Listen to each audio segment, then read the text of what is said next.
Hey everyone, happy Monday. Okay, Tara, you missed a lot while you were away for the weekend. And of course, Trump made more like really big picks for his cabinet. Which by the way, everyone's like, is this what the draft is like for like the NFL or whatever? And because I'm not into sports, so I've never gotten where people get like so excited. And I'm like, I love this. Like I want to bet on it. I could have like a chart going. Like this is just so much fun to me. So now I kind of get like why people get excited with sports. It's an awesome comparison, and I've never thought about that because I'm not really into sports either. Oh my gosh. Well, I hope I'm not losing my voice now. Geez, I do not need to lose my voice again. That would be terrible. I'm not even sick. Okay, so he made some big picks, but also on Wednesday there was a UAP hearing, and for anyone that's like not up on the logo, that's what they're now calling UFOs. So that went on. And the people that they had claimed that there are in fact UAPs that are not made by humans and defy the laws of physics.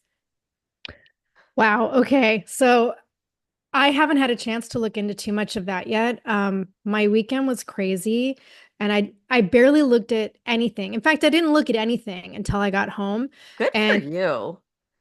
yeah, but I have to say this about it. Like, first of all, I didn't look because we were staying in this place where I was bunking with like six other teachers in one room, and I had literally no time to myself except like to go to the bathroom. Cell phone reception was hit or miss. And so I didn't pay attention to anything. It was great. I had an amazing weekend, spent time with some incredible people. But you know how we've talked in the past, like, I'm not looking at anything in the news or social media because I just need a break from it. And Hmm. this was totally different because instead of that feeling of dread, where you purposely just don't want to look at anything, this morning I was excited and I wanted to look and see, like, what did I miss over the weekend? I know. That's how I feel too. And it was really hard not texting you because there was just, I mean, I saw so much coming out and I'm like, oh my God. And I would go to text you and I'm like, wait a minute, she won't even get this probably. So I just held off and I'm like, I need access to Tara. Like it was just, it was very like odd, but it was all, like it's good, exciting stuff. And you're right. There's just such a shift. It's not this feeling of dread anymore. Yeah. So, okay, before we get into all the UAP stuff, because it's just wild. Um, Trump finally announced, like we were hoping, that RFK Jr. will be the head of Health and Human Services, which, no surprise, but the left is still, doing what they do and attacking him. And they keep saying how unqualified he is, even though, like, he's literally been, you know, going against these big companies and vaccines like his entire career. But apparently he's unqualified. And then they're saying he wants to ban vaccines, which is completely not at all what he's doing. And he's debunked that multiple times, but it doesn't matter. They're still going to run with that narrative like it's Project 2025 or something. Yeah, and speaking of that, I have something on that later. But when I saw this announcement, I think Trump said this on Thursday, and I was packing for my weekend. And with the time difference, it was like after 10 p.m. And it was right before I went to bed. And I was so excited that I was like, I couldn't fall asleep because I was like, fuck yeah, RFK. And I had text you, I text my mom, I text Aaron. I was like super excited. And I just want to point out that like all the shit people are saying about him, it's just so ridiculous because, I've been into health and fitness most of my life, right?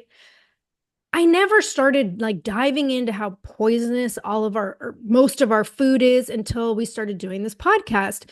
Because a couple years ago, I remember we started doing episodes that were like health related and like deep diving into this stuff. And it was so eye opening to realize that like it's not just the UPF packaged foods that are harmful, but everything we use on a daily basis has like damaging toxins and poisons and like toothpaste to dryer sheets, Mhm. chemicals that are not just sprayed on our fruits and vegetables, but the crap that's in supposedly organic and like healthy packaged foods.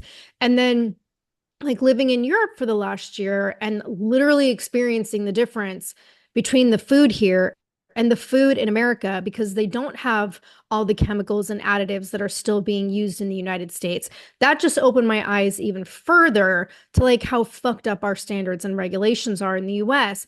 So this appointment by Trump is the one that I was waiting on pins and needles for, and I am super excited about it. But I have to ask you, Stephanie, did you see how the left is basically attacking Trump? Attacking RFK Jr. for eating McDonald's with Trump over the weekend? Okay, I haven't seen their response, but I saw Don Jr. posting like that they were all eating McDonald's. And so, like, all over TikTok, everyone's like, what do you think happened? Do you think he actually ate the McDonald's? I don't think he did. I think it was just a photo op. But like his caption was like, make America healthy again starts tomorrow. And I was like, Yes. that is fucking perfect. I think it And shows they're just like real people too, you know? yes, and like RFK actually commented on all of it. And so like the background was it was Trump, Don Jr., Elon, and RFK Jr. And they all flew together on Trump Force One, which by the way, I love that that's the name of his private jet. But they were going to the UFC fight in Madison Square Garden on Saturday. And oh my God, I don't know if you saw any clips of that, but it was so fucking cool because Yes. Trump walks out into, towards the octagon with Dana White, and Kid Rock's American Badass is playing in the background. And like Kid Rock was there. Vivek was there, Tulsi Gabbard, Eric Trump, like even Mike Johnson was there. It was just so fucking cool because they all stood together in front of the octagon and the applause was so insane and people were chanting USA, USA. And it was just so fucking cool to watch. Shit, hold on one second. Pause for a second. Okay. Sorry, I had to run downstairs and get a package. And I know we've been through this before, but like the Amazon drivers will not leave shit here.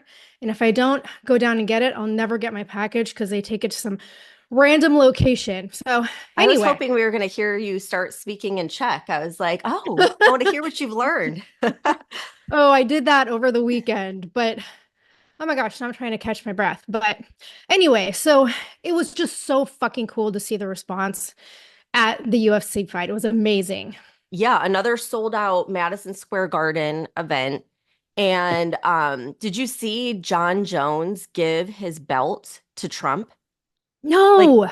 yeah. So like I don't know anything about fighting, but I guess a lot of people think he's like the greatest fighter of all time.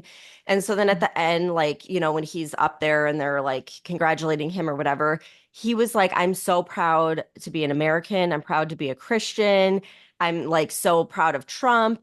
And he gets down and gives Trump his like belt that he won. And it was like, it was so cool. And the whole stadium starts chanting USA, USA. And you just get like the chills. And it's like, yeah, like everyone pretty much is on the same page. So don't buy into this BS on the left that everyone's pissed because they're not. No, and it was just so cool to see all of them standing there together. And Yeah. while the crowd's chanting, you've got, Trump and Elon and Tulsi and even Mike Johnson, and they're all, fist pumping in the air while the crowd is chanting. It was so fucking cool. But beforehand, when they were on the plane together, that's when, they were eating the McDonald's. And like you said, Don Jr. posted it on social and it's had like over 12 million views. And so RFK is being completely slammed for eating the food that he claims is toxic. But he had done an interview with Joe Polish that actually aired on Thursday before this whole thing. And he was talking about how, like, the stuff Trump eats is really bad. And he said, like, campaign food in particular is really terrible. And you really don't have a choice. And you're either given KFC or McDonald's. And you're lucky if you even get those options because the rest of the stuff, he said it was basically inedible. And so people are saying it's hypocritical, but like, I'm sorry, even the healthiest advocates for healthy eating indulge in eating complete shit food from time to time. Yeah.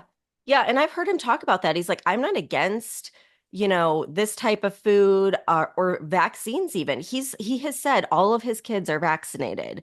He's Mhm. like, I'm just about like transparency. Like with the vaccines, all he wants is for the studies that they have to be made public. And he said, and once they go public and people see how unsafe they are, the companies are gonna get rid of them because everyone's going to be up in arms. Like, so he's not trying to ban them. He's just trying to show the public.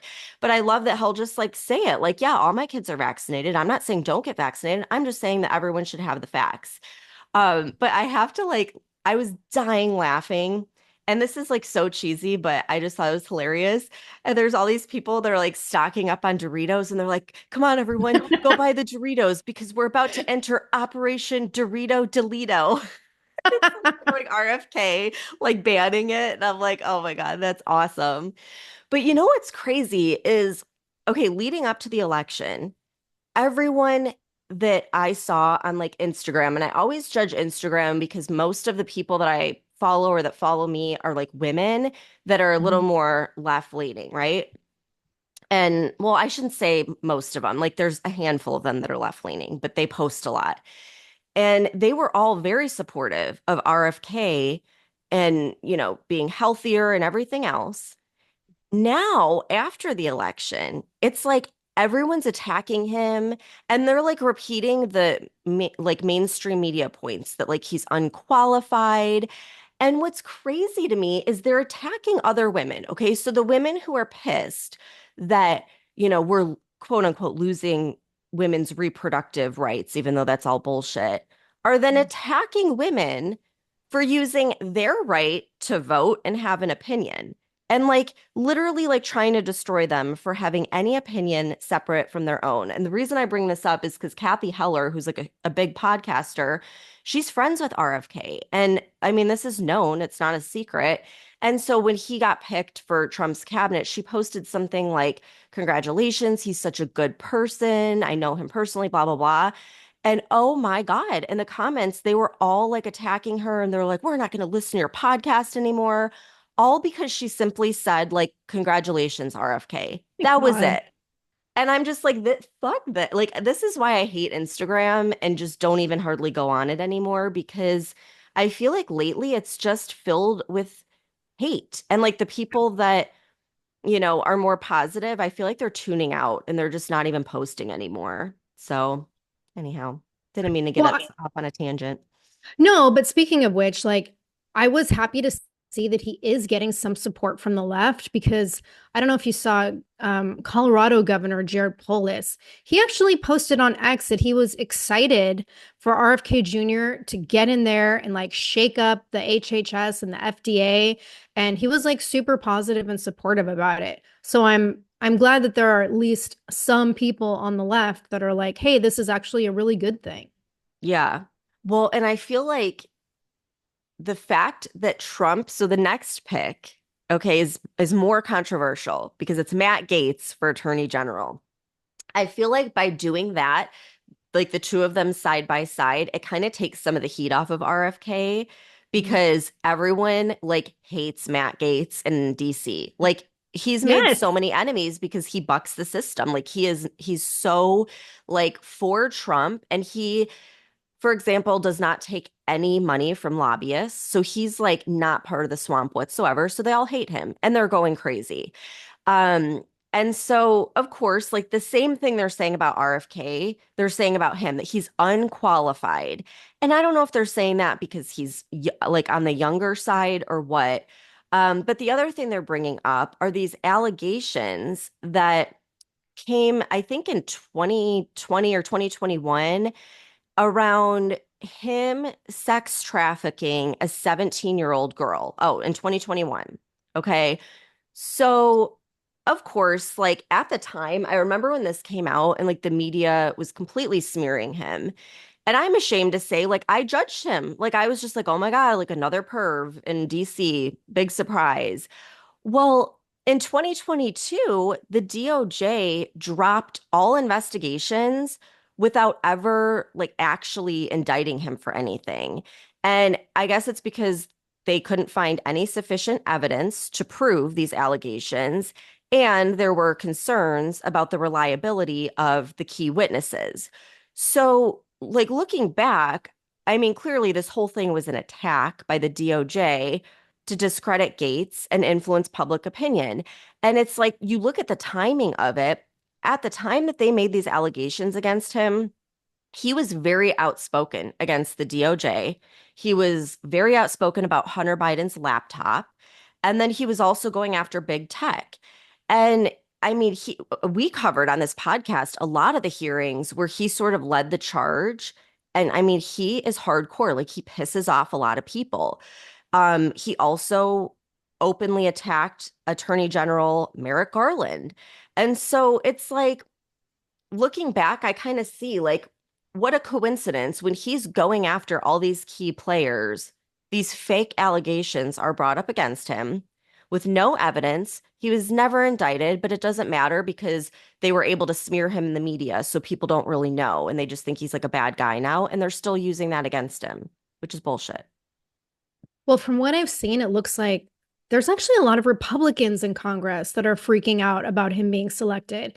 And I guess there's this unreleased ethics report about these allegations of the sexual misconduct against him.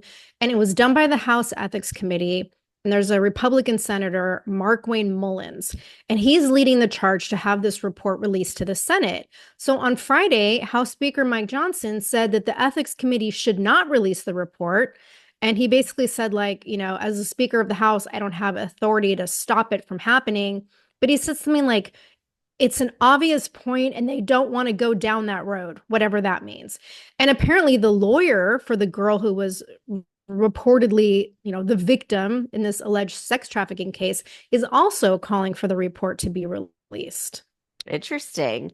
Well, Yeah. I feel like all the Republicans that are going up against him, like they're kind of revealing who's part of the deep state and who isn't. That's just Mhm. my opinion on it. I don't know. But here's another reason why I think the whole thing is bullshit.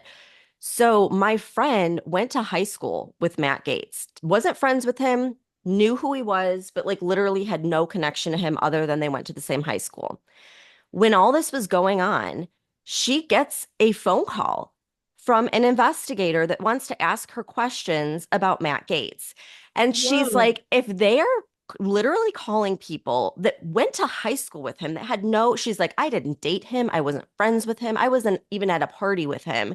And if they're calling me, they must be desperate and they must not be able to find stuff from like people that actually knew him. And so she just thought it was like hilarious. She's like, wow, if only they'd spend this amount of time on things that actually matter. So Yeah. like they were literally just calling like everyone he went to high school with to try and dig up dirt on him. So that to me, I was like, yeah, they're just trying to ruin his life because he's going after them.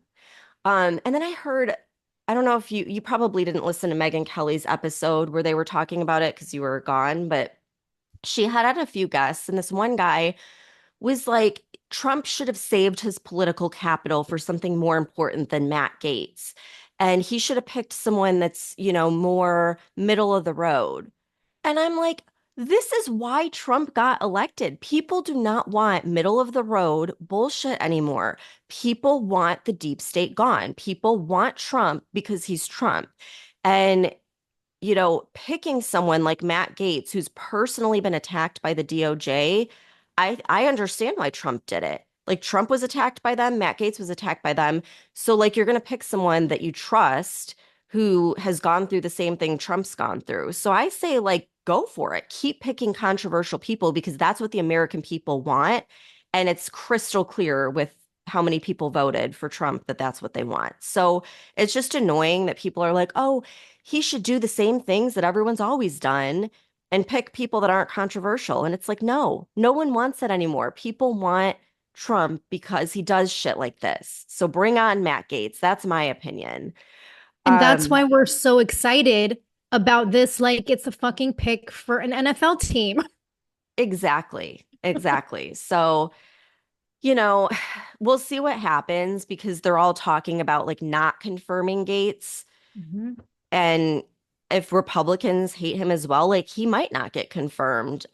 So we'll see. I didn't even know that was a thing. And I read about it I in didn't either. Reuters this morning, actually. And I had no idea, but the Senate can basically like they confirm or deny appointments to like high-end positions. Yeah, I And didn't know that either. yeah, and I was very concerned because the Senate, yes, it's a Republican. They got the majority in the Senate, right? But it's a slim majority. I think it's like 52 to 47 in favor of the GOP. And so like with the Republicans that are speaking out against Gaetz, like potentially they could vote against him being appointed. I guess. I thought that was only with like judges that were being appointed. I had no idea they do that with everyone. And I don't know the protocol for it. But again, it's like, what are they doing? They're just showing, like, okay, I'm part of the deep state uniparty by going against Yeah. what Trump is picking. And the only thing that I think, like, okay, like, you know how I said Senator Mullins was like totally against him being there? Well, I guess there's this process, they call it like recess appointment or something, Hmm. where Trump would be able to like bypass the Senate's power to block Gaetz from getting the job. And Mullins said he was open to it, which surprised me because he was so outspoken about Gaetz. And then Gaetz has already resigned. He resigned from his Senate seat, like what, within hours of Trump announcing him in the AG spot. But I Hmm. feel like it's kind of like up in the air right now. I feel like they're going to get a ton of backlash if they don't approve him. And I have to look it up because I don't really know what the rules are. I think they probably have to show evidence as to why they wouldn't, like Oh, confirm him. maybe that's why they want that report released, that Yeah. House investigation report. Well, I say release it, like if he has something to hide, then that sucks. But if he doesn't, then, whatever. But let's like look at the report and see. But if he was never indicted or anything ever happened to him, then I think it's probably an investigation that went nowhere, you know? I hope so because I really like him and I want him in this spot. So I hope nothing fucks that up. Yeah. Um, the other thing that's going around TikTok is this North Carolina lawmaker, Wiley Nickel. He did some hearing where he's literally suggesting that Democrats form a shadow government to counter every initiative that Trump puts forth. So I actually have a clip of him talking about it, and behind him is this big poster that says shadow cabinet. So listen to this. Against his political opponents with Matt Gaetz at the helm, we could see incoming Senator Adam Schiff as our shadow attorney general, arguing against replacing our independent prosecutors with Trump loyalists. If Trump seeks to eliminate the Department of Education, Congresswoman Johanna Hayes, a former Teacher of the Year, could step up as shadow education secretary to loudly defend public education in the United States. If Trump orders Marco Rubio to hand Ukraine and much of Eastern Europe to Russian President Vladimir Putin, Congressman Greg Meeks, as Shadow Secretary of State, could be a strong voice in support of maintaining international relationships and protecting democracy at home and abroad. Senator Michael Bennet as Shadow Treasury Secretary, Congresswoman Susan DelBene as Shadow Commerce Secretary could help ensure the middle class and small businesses have a voice in government and call out Trump's proposed tax cuts for billionaires and corporations. As Shadow Defense Secretary, Congressman Adam Smith, a great representative for the people of Washington and not a Fox News host, could counter Trump's threat to use military force against his political opponents and work to ensure that the Department of Defense stays loyal to the Constitution and not some wannabe dictator. And Senator Tammy Duckworth could argue against cuts to the Department of Veterans Affairs that would delay the benefits and care our service members have so rightly earned. If Trump hands over the EPA to big oil ally Lee Zeldin, we could see Congresswoman Kathy Castor pushing back for environmental protection and conservation to protect the air we breathe and the water we drink. And if Trump pushes to ban abortion nationwide, Congresswoman Rosa DeLauro could step in as Shadow Secretary of Health and Human Services to defend women's right to choose and argue against the gutting of Medicare by Trump and his cronies. Mr. Speaker, new times require new solutions. The shadow cabinet isn't just about opposing extreme MAGA attacks on our government. It's also about making clear what we stand for, not just what we're against. Okay, so the party, oh, go ahead. I was going to say what you stand for is not what the fucking people of America stand for. Yes, the party that's always talking about the threat to democracy, democracy, democracy. Well, guess what? The people's voice has been heard and they want Trump. And here they are trying to like stop him from implementing everything he said he's going to implement however they can. That's not what the people want. That's not democracy. Exactly, because what is a shadow government? That's a fucking product of communism. Okay. Yeah. You're basically creating a communist government to try to subvert the government that the people voted for. Yeah. Could you Like, imagine like if Kamala won and someone was talking about a shadow government? Like it's just absurd and like hypocritical, and this is the reason like they still aren't getting like this is the reason why you lost so much of your party. You're fucking nuts. yes, exactly. As soon as he said Adam Schiff, I was like, oh fuck, this is going to be bad. Yeah, it's ridiculous. But another controversial pick that like the left is losing their shit over is Brendan Carr for chairman of the FCC. And we talked about him on an episode before when we were talking something free speech related. And he's the senior Republican member of the FCC, a very outspoken advocate for free speech. And so earlier you mentioned the whole Project 2025 thing, right? Well, Carr is a member of the Heritage Foundation, and he took part in creating Project 2025.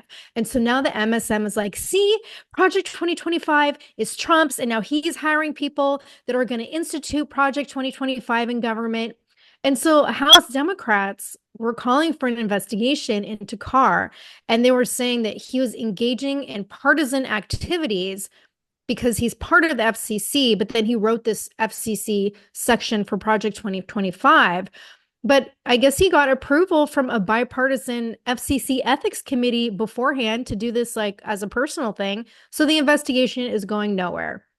Yeah, they're just making, an issue out of absolutely nothing. But speaking of Project 2025, I don't know if you've seen like on social media, like people like Charlie Kirk and like people on the right, they were like, it was hilarious. They were doing all these posts where they were like, okay, now that the election's over and we won, we can say Project 2025 was real and we have a private group chat and we go bowling on Fridays. Ha. And it's just like so funny because they're just like using it to push the buttons of the left. And I'm here for it. I love it.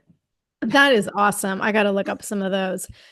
But then the other thing that I wanted to ask you about, and it came out after we recorded Wednesday's podcast, that South Dakota Senator John Thune was chosen to be the new Senate Majority Leader, replacing McConnell. And I know we were both hoping the spot was going to go to Florida Senator Rick Scott. And Thune like doesn't have the best history with Trump. I think he's like spoken out against him in the past. But then I read that he was one of the first senators that endorsed Trump back in February when he announced he was going to run for president. And even back then, he made a statement about how he was going to do everything in his power to make sure that Trump had a Republican majority in the Senate and work with him to like help restore America. So that made me feel a little better. Like maybe he'll be a decent pick, but at the same time, I don't trust McConnell in the deep state. So I'm totally on the fence with having him as the Senate Republican leader. What do you think? Yeah, I don't know much about him. I think there were three people. It was like Scott, which is Trump's pick, Mhm. which if everyone voted in a landslide for Trump, go with the guy that he's recommending. That's what the people Right. want. So that's what everyone's so pissed about. Then there was another guy, I don't remember his name, but he was like the deep state guy that would have been like basically like having a Democrat. And then I think Thune was kind of in the middle. So it sucks it's not Scott, but I think it's better that it's, not this other guy. So I don't know. I mean, we'll see. I don't know much about him.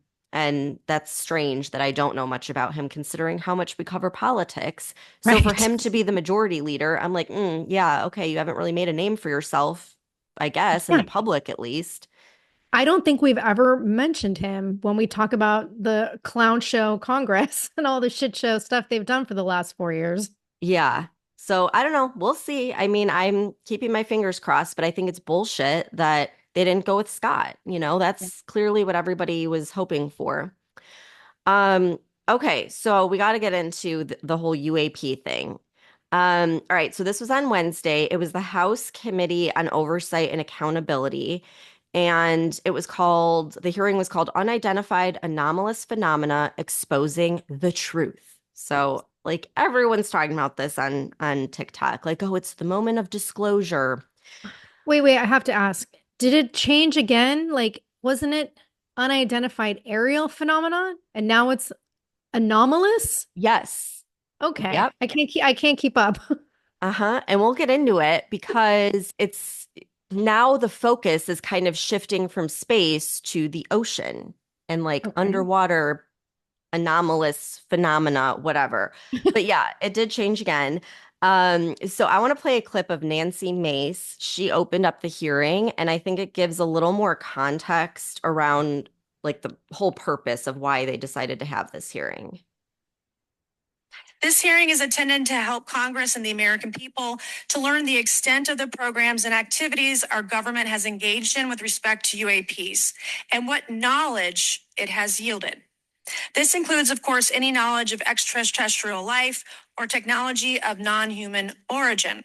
If government-funded research on UAPs has not yielded any useful knowledge, we also need to know those facts. Taxpayers deserve to know how much has it been invested, how much has been spent. They shouldn't be kept in the dark to spare the Pentagon a little bit of embarrassment. The reality is, despite their enormous taxpayer-funded budgets, the transparency of the Defense Department and the intelligence community have long been abysmal. The Pentagon has failed 6 consecutive audits. In fact, it's never actually passed one. Adding to this is a runaway overclassification of documents and materials, a reluctance to declassify materials when appropriate, and at times an outright refusal to share critical information with Congress. In short, it's not a track record that instills trust. Okay, so I wanted to play that, and just to give a little more background, what she's talking about is the Pentagon, once again, failed an audit and can account for like $800 billion. My So, God. like she said, like this is the 7th one now.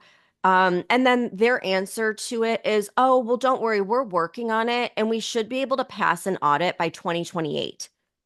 Oh my God. 2028. Like, are you kidding me? And this one audit, it's estimated that it cost taxpayers $178 million. And like nothing came out of it. We know nothing more than we did before the audit. So I think this UAP hearing, it's not just about like aliens or whatever. I think they're trying to highlight the need for more transparency of what seems like a rogue agency. I mean, clearly, like, can't pass a single audit. It's unreal. And it's not by minor amounts either. It's Yeah. by billions of dollars. Yeah, it's insane. So, okay, there was a previous whistleblower hearing on UAPs, and what came out of that was that our government is allegedly working on crash retrieval and reverse engineering of UAPs, and it's all off the books. And as Congress has like attempted to get more answers and transparency, no surprise, they're receiving a ton of pushback. So Tim Burchett of Tennessee was saying they'll ask for documents and the majority of the documents will be redacted. So like you get no information. Representative Luna and Matt Gaetz, they went to a military base in Florida and the general literally laughed at them when they asked about accessing certain areas of the base and getting information on the projects being done there. They were just laughed out of there. And so Congress is pissed, and rightly so, because they control the money that the Pentagon gets, yet the Pentagon is refusing to answer any questions about how the money is being spent. So I was surprised because one of the testimonies was from Michael Schellenberger, and he was one of the Twitter file journalists. Yeah. He's awesome. Weren't we saying he should be in Trump's cabinet? Yeah, people are Yeah. talking about like they should have him and Matt Taibbi and them go through each agency and do like a Twitter files for each Yes. agency. So Yep. that's kind of what he's doing here with the Department of Defense. And he brought with him to the hearing a report called Project Immaculate Constellation, which is a project that our government previously denied existed They said it wasn't real. Well, now he's got the documentation and he just handed it to Congress. And so he was saying his sources are from within the government, and they gave him this internal documentation to prove that, yes, it does actually exist. And the purpose of it is for our government to keep track of all the UAP, UFO sightings and encounters, and that it includes clear images and video and signature intelligence. And Wow. so, like, all that the public has seen so far and Congress are like those very grainy, blurry images and videos that are really hard to see anything. But according to his testimony, there are very clear images and video, and the government has it. They're just refusing to release it or show it to Congress. So he had, probably the only evidence of any of this. There was also testimony from retired U.S. Navy Rear Admiral Tim Gallaudet. Then there was Luis Elizondo, who's a former U.S. counterintelligence officer. And then there was also a former NASA Associate Administrator for Space Policy and Partnerships, Michael Gold. So he was kind of like the scientist of the group. So from what I've heard, these are all very respectable people. They would definitely have access to classified information. I'm just going to sum up the whole hearing, okay? Because this is really what it boils down to. They all agreed that our government is hiding UAP information from the public. They all agreed that these UAPs are non-human higher intelligence, and our government and governments across the world do in fact have crashed aircraft and are in an arms race to see who can reverse engineer these first. Okay, so instead of focusing, like I said, on outer space, much of it was focused on how these UAPs are seen both coming and going from the ocean at speeds that human beings like couldn't withstand.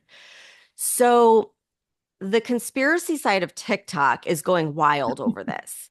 And like, I don't know, have you ever heard these theories that there's like portals in our oceans that like lead to outer space or other dimensions or whatever? No, all I've heard is what you've told me about the like UAPs in the ocean. I think we talked about that a few months ago briefly on a podcast, but that's all I know. Yeah, so there like a lot of people have been saying this for a long time, how like the whole thing with NASA exploring space is just a distraction and it's really the oceans that we should be looking at. And, people are asking now, okay, if this is the case and our government knows it, well, then why is NASA exploring space and they can see all of these trillions of galaxies, but our own ocean on this planet, like 90% of it supposedly hasn't been discovered or researched yet. And if our government knows UAPs are coming in and out of the ocean, don't you think they would look into that? And what's interesting is when NASA was formed, it was formed to explore the ocean. That's what they You know started that? with. And then, like, all of a sudden, it shifted to exploring the cosmos. So interesting. Um, the other thing, and I don't know if you even know about this, but TikTok is full of these flat earthers that think that the earth is flat, and like we have like a firmament, like they say, like in the Bible or whatever, and that the ocean would be the way to like leave the firmament, basically. So this is just like literally lending more credibility to like all of these conspiracy theories that have been going on for years. And then on top of that, you have Lauren Boebert that says the earth is flat. So I'm going to play the Really? clip for you because I can't tell if she's kidding, if she's serious. Like, I don't know. I'm just going to play the clip and you can decide what you think about it. That we have all been cautioned in this committee hearing that the mention of Pentagon's Immaculate Constellation program could put us on a list. Well, I already find myself on many lists, I'm sure. So I speak my mind often, so why not just keep going with it? May as well just go all out and say it. The earth is flat. Birds are government drones. And we've never set on foot on the moon, and Joe Biden received 81 million votes in the 2020 election. So let's just see how many how many lists we could get on here today. So apparently we're going to get on a list for talking about Immaculate Constellation. Was she Did she, joking? wait, did she say birds are drones? Yeah, that's another, like literally that's another conspiracy theory that birds are government drones that are spying on people, which like, Okay. come on, I I've mean, never heard that one. like there's a lot of stuff where I'm like open-minded that I'm like, okay, you sound like a nut. Um, but Okay, I yeah, was gonna say because yes, just like you said, there's a lot of conspiracy shit that I now totally believe in, but I don't think our Earth is flat. I mean, I don't know, we have like the whole alignment of the planets has been ongoing for how many centuries? And right. we've seen the alignment of the planets from space. So I don't know, how would you explain that? Yeah, well, you have to just like go on TikTok and listen because they actually have good arguments for this stuff. Like they have an answer for everything. And they talk about like it being a closed system. So like the sun and the moon are like inside the firmament. I don't really fully understand it, but it's like a big thing. Like there's a ton Oh, of people who believe this, which is just like wild. So anyhow, it's just funny because this whole hearing, it just it leaves you with more questions and it kind of like feeds more conspiracies than really giving answers about anything, or at least that's my opinion. yeah. So I'm going to play another clip. It's a little bit longer, but Representative Luna, one of my favorites, she's been all over this. Like she's been leading the charge on this. She knows what to ask. She asks some very interesting questions. So I want you to hear how they responded to these questions about UAPs. Your knowledge, have any USOs ever outpaced our submarines? Yes, ma'am. At what magnitude? I don't have the exact speed, but again, a witness came to me, a credible former submarine officer who observed it on sonar data. And this was in the 80s in the North Atlantic during a storm, and it outpaced his submarine by orders of magnitude. Are you aware of any hotspots that currently exist off our shores in North America? Not with sufficiently credible data, ma'am. Okay, we've heard reports of there potentially being hotspots, maybe entry and exit points. Have you heard of any of that? I have not, ma'am, but my colleague here, Mr. Elizondo, does discuss some USO activity that he's observed in certain DoD databases. Mr. Elizondo, in regards to these aircraft being piloted by whatever they might be, non-human biologics, would you agree that it's likely that they are being piloted by some mind-body connection? Ma'am, I think it is safe to presume here that they are being intelligently controlled because some cases seem to anticipate our maneuvers, and in other cases they seem to.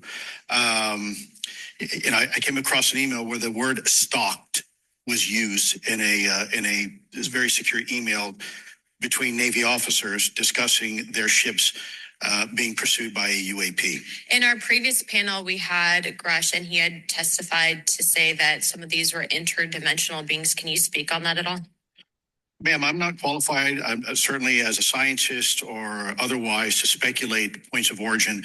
I looked at everything from a scientific perspective. So if you look at, for example, instantaneous acceleration, which was one of the observables of the program that I belong to, ATIP, the human body can withstand about 9 G forces for a short period of time before you suffer negative biological consequences, blackouts and ultimately redouts and even death.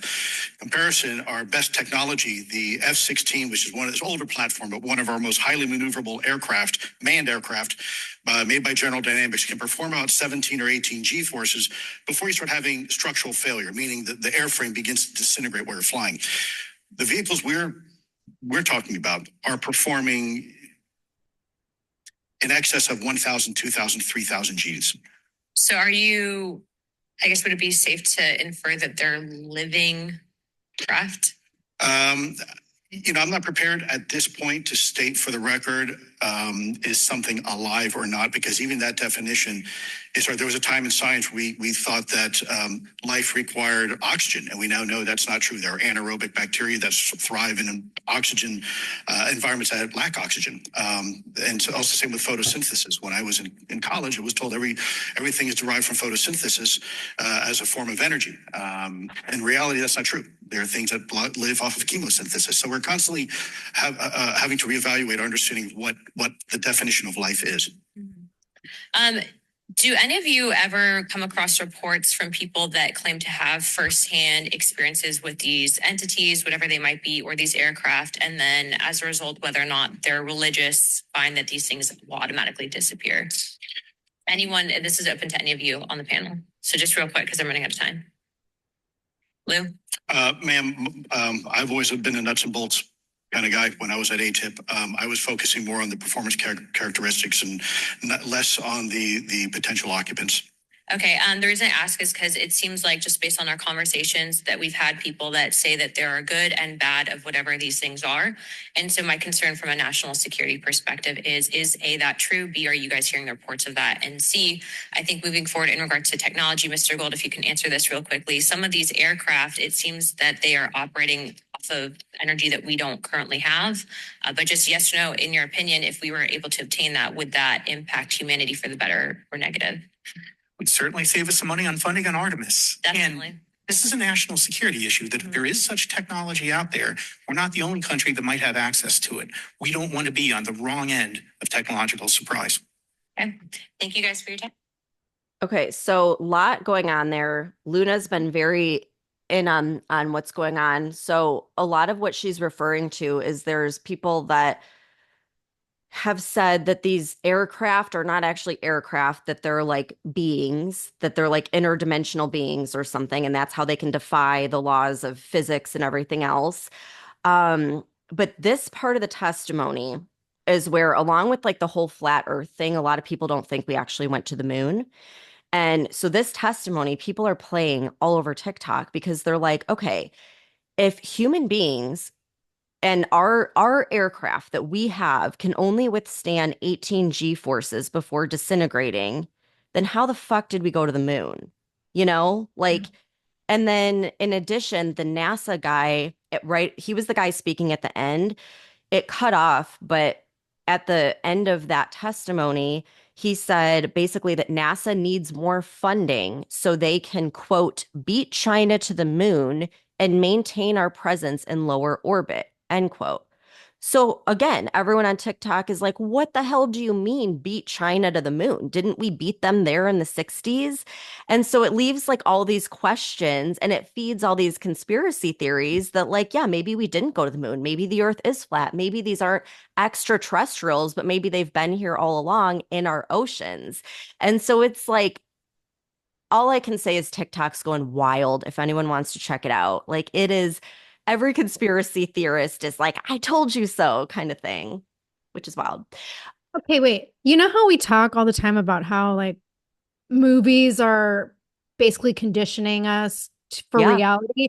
And if you think about all the movies with the aliens who walk among us, you know, shit like that, and then listening to this just makes me question if that's actually legitimate.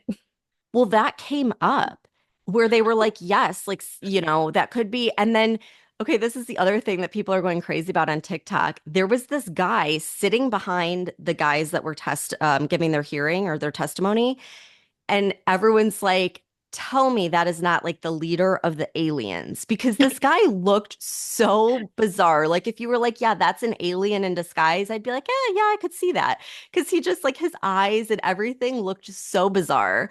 And so people are like, oh, that was for sure like the leader of the aliens. And he's like keeping them in check. And it's just like, why would they set that guy right behind them? I don't know. But I also want to point out that just like the last UAP hearing, none of the people testifying actually saw evidence with their own eyes. So this is all like, you know, information they saw from emails or that they heard from pilots. Like they didn't actually experience this themselves. Same with the last hearing. They also brought no evidence whatsoever to support any of it. No photos, no video. The only evidence was the report that Project Immaculate Constellation exists. And I mean, that was brought by the journalist. That wasn't brought by the scientist guys. And I even asked, I went on ChatGPT afterwards and like typed in the info and I was like, what conclusions can be drawn from the hearing and the evidence we have so far? And it flat out said that a lot of claims were made, but there is not one piece of concrete evidence that was presented. So, Wow. like, I just want to keep that in everyone's mind because it's like everyone wants to get excited and be like, oh my God, we're finding out the secrets of the universe. We're just hearing someone say something they heard. That's Yeah. it. We haven't seen anything.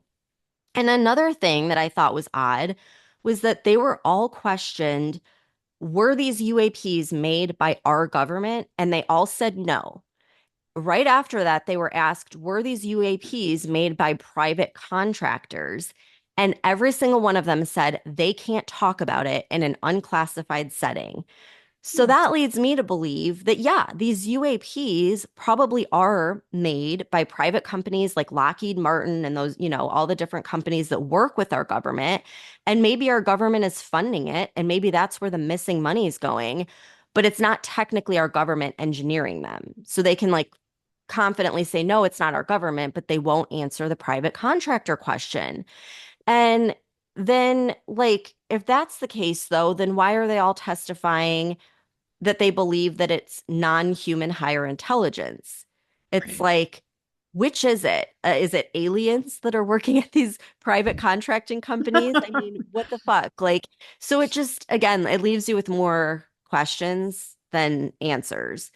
Um, and then the other fact is, how is our government, with this hearing and with the last hearing with David Grush, why are they allowing these people to come forward? You know, Right. the one guy flat out said he got permission from the Pentagon on exactly what he could say.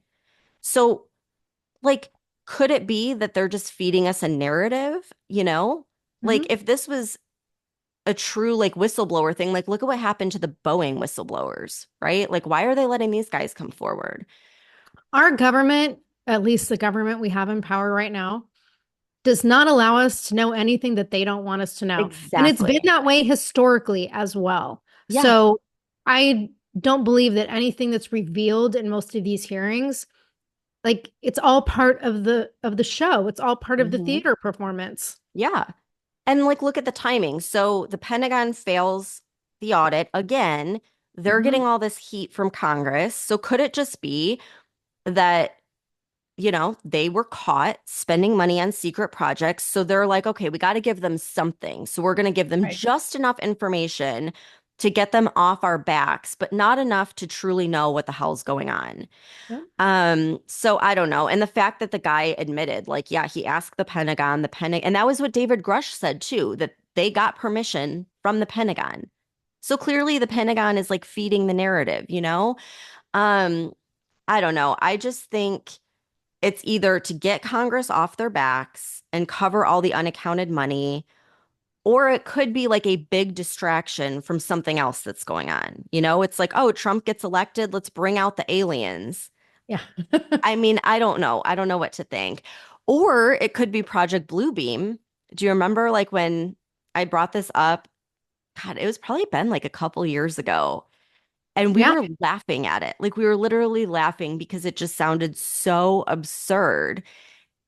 I don't know. It's seeming more and more like this actually could be a thing, just like every other conspiracy theory that seemed absurd.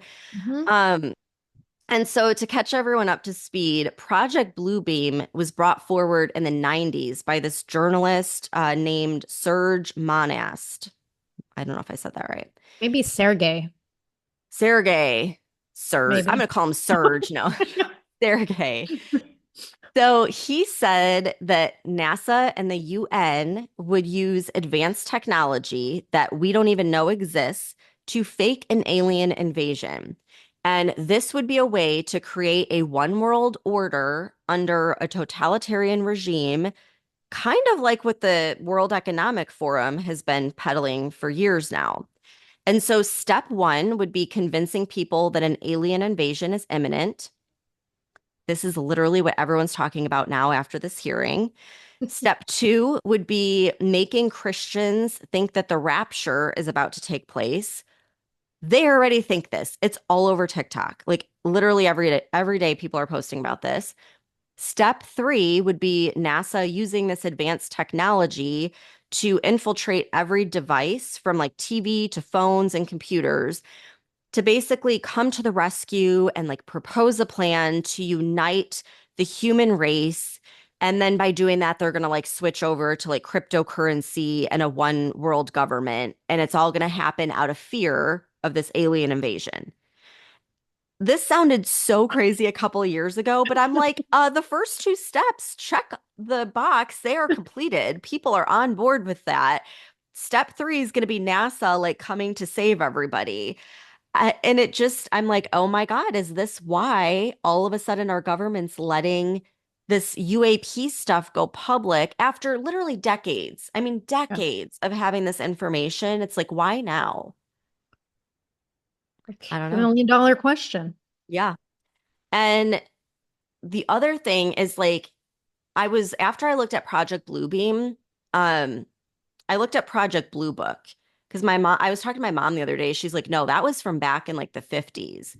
So like the UAP hearings, everything that's happening now, where like we need more transparency. We have been through this. History is literally repeating itself.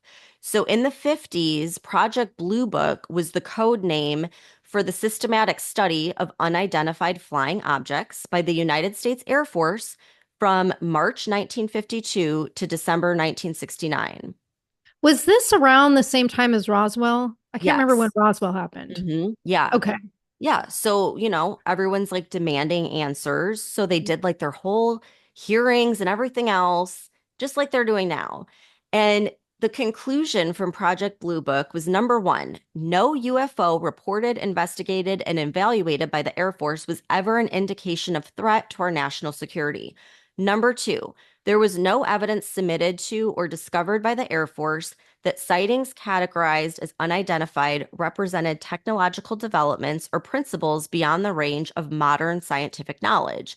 And number three, there was no evidence indicating that sightings categorized as unidentified were extraterrestrial vehicles. So this project basically debunked that like any of this was aliens or anything like that. So they've been researching this for decades. We are no smarter now than we were back then. Like we don't know anything more than that. And so they previously concluded none of these were extraterrestrial, but now all of a sudden they're saying, oh, actually, these are non-human intelligence. And I kind of think the whole thing's bullshit. And I came across this video last night where this woman, she went and found all this footage from what looks like it was probably the 50s and 60s, and it was footage that you can find on the internet. It has been declassified and it shows like flying saucers, but it shows us, like human beings, operating them and scientists like testing them out in this field and flying them around. And she was like, if this was back in like the 50s and 60s, and I mean, it looked like a UFO, and our government was flying these around, just imagine what they've come up with since then. Like how much more advanced it is than those videos show. So my conclusion from all of this is that if we have had this aircraft since the 50s and trillions of dollars have gone missing by the Pentagon over the years, then we've probably figured out how to reverse engineer this technology. And that's what these UAPs are. It's us. It's stuff we don't know exists. That's what I think because there's been so much denial of it. And it's like, I definitely think there's alien technology. I think there's life on other planets that's way more advanced than humans, especially like when you do go back to the 50s and Roswell, and even further than that, like go back a couple hundred years. And there's stories of people sighting aliens and UFOs. And it was long before we had any of the technological capabilities that we have now. And then you look at from the 50s, how quickly like technology just took off out of nowhere, right? Like seemingly things that were not even fathomable. We've now evolved way beyond that. And I don't think we did that without help from some kind of non-human source. Like, I really don't. And the more we dive into this shit, though, the more I believe that our government has been using this shit and just like lying about it for years and years. And I think these hearings and the unanswered questions are like showing that whether it's private corporations or whatever, our government is behind all of it. Yeah. And I feel like our government has a whole secret government that we don't even know about. Like if they're spending this much money and we have no answers, it's like there's no telling what's going on. And they like let's say they do have all this aircraft or whatever, they don't want our adversaries to know what Mhm. they have. And a lot of people think that the only reason why some of these images are made public is to kind of show people like Putin, like, hey, don't fuck with us because we have stuff you can't even fathom. And it is interesting because the only place in the world where you see these UAPs is America. Why aren't we seeing them all over the world? I mean, I guess like there have been some, but the vast majority of them are here. I've seen reports in like South America and stuff Yeah, too. like North Yeah, the America and American. South Yeah. America. So I don't know. I mean, I agree with you. Like I think we can't even begin to understand what all is out there, and we're not Mhm. the only intelligent life, in the whole universe. Um, but I just don't know about this whole the aircraft and everything else. Like I just think our government is feeding us a narrative and it's a distraction, and we're not going to get the truth that we're all thinking we're going to get. Yeah, I would not be surprised. And like, I'm going to switch gears here, but speaking of lies from our government, and you just brought up Putin, not to be like a Debbie Downer towards the end of the episode, but the other thing that we need to be paying attention to right now is something that happened over the weekend with Biden reportedly giving the go ahead for Ukraine to use the long range missiles inside Russia. And we've talked about this multiple times. The long range missiles we gave Zelensky back in February and said, oh, but you can't use them, right? So now Zelensky has the green light. I don't think Biden has commented publicly on it yet, at least not up to the time of this recording, but it was all over the MSM on Sunday. And Zelensky even posted on Telegram and he said, quote, today there's a lot of talk in the media about us receiving a permit for respective action. Hits are not made with words. Such things don't need announcements. Missiles will speak for themselves, end quote.